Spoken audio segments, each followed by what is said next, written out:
La liberté survit-elle à ses excès? Thèse. Si la liberté n'était pas la possibilité de dépasser les bornes, elle ne serait pas une vraie liberté.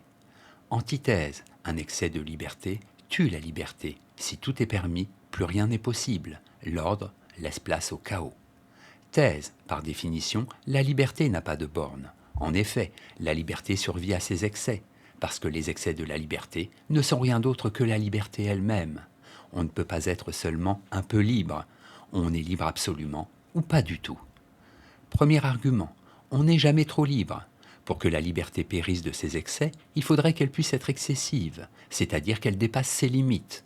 Or, par définition, la liberté n'a pas de limite, puisqu'être libre, c'est ne pas être empêché.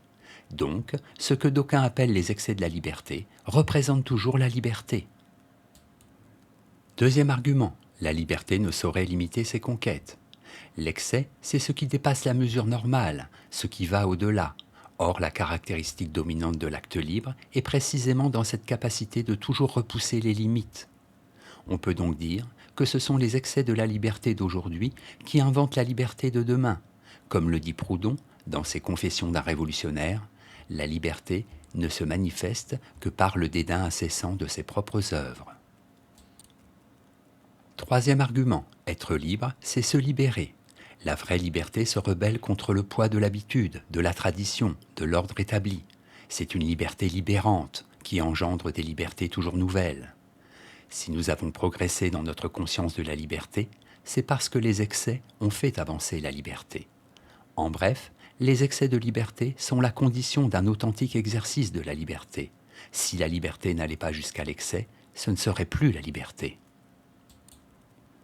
Antithèse, la liberté dans le respect des normes. En effet, passé une certaine limite, la liberté devient licence et s'anéantit dans la pire des aliénations, celle qui me fait prisonnier de mes pulsions. Quand on va au-delà de la liberté, ce n'est plus la liberté.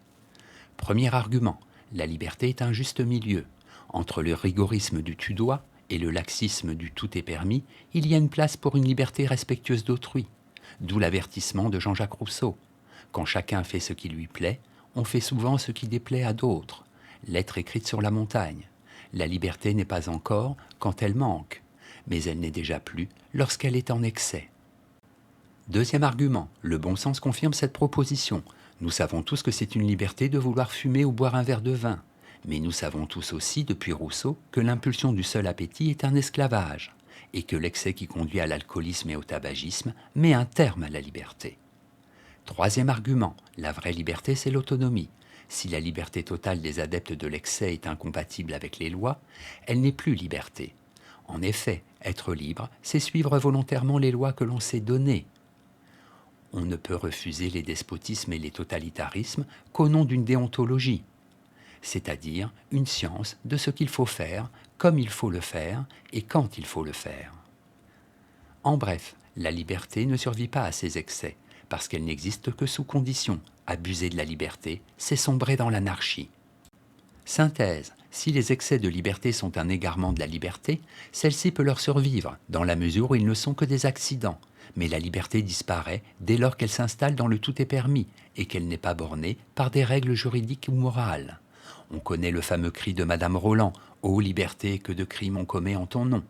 Sans certains excès historiques, comme ceux commis lors des révolutions, nous n'aurions sans doute plus la liberté de réfléchir sur l'excès de liberté. Depuis la Grande Charte de 1215, arrachée à Jean Santerre par ses vassaux, le fameux Habeas Corpus de 1679, le Bill of Rights de 1689, la Déclaration de l'indépendance américaine de 1776, la Déclaration des droits de l'homme et du citoyen de 1789, jusqu'à la Déclaration universelle des Nations unies de 1948, on peut suivre les progrès d'une liberté dénoncée à chaque époque comme excessive. Note et commentaire, appétit, inclination ayant pour objet immédiat le bien-être de l'organisme, autonomie, du grec auto soi-même et nomos la loi, capacité de l'homme libre de se donner à lui-même sa propre loi, laxisme, relâchement de la moralité et des mœurs, licence, étymologiquement liberté d'agir. Le mot désigne cependant l'aspect permissif d'une liberté qui ne sait pas se donner de limites.